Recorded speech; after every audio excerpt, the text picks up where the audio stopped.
Okay, so I want to talk about these locks real quick. These locks are pretty nice. They're convenient because the combination's all the same, and they're cheap and they're effective.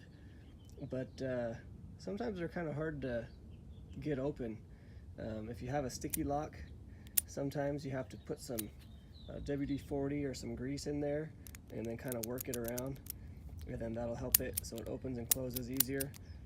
And then another common thing is when you're trying to open it up with the combination, you can see the white line and the letters line up with the white line here. But sometimes the letter might actually look like it's in the right spot because it's on the line like this, but it may or may not open because it doesn't actually have to be on the white line.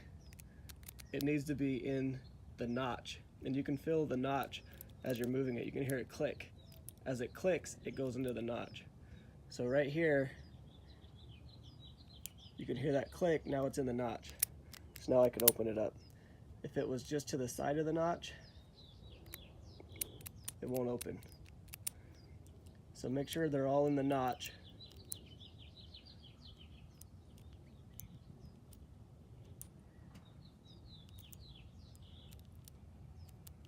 And it should open up for you.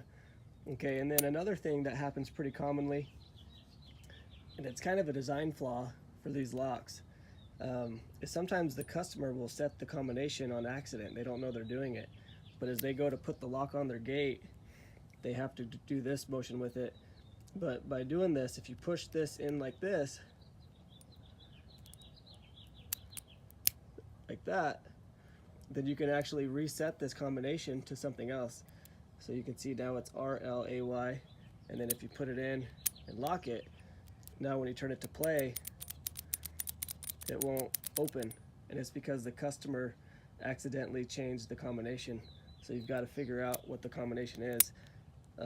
Usually you can tell though just by going through each letter and changing them one by one until you figure out which one of these got moved. And it's usually only moved by one letter.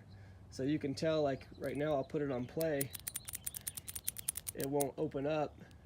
But if I move each letter one by one and try to find it and just work my way up or down.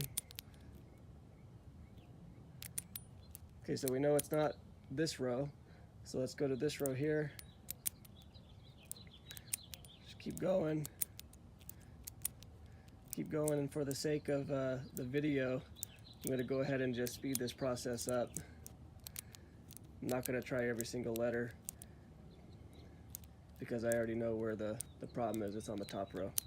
But then when you get to the top row, try every letter.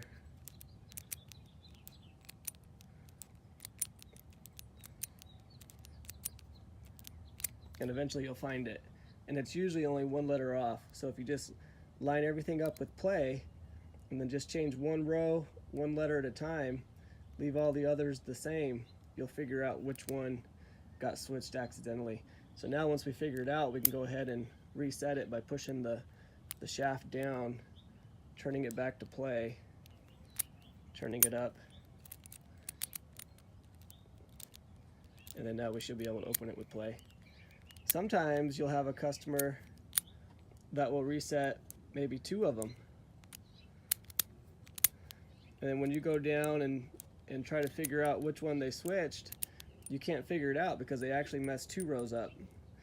So in that case, you actually have to cut the lock off and give them a new lock.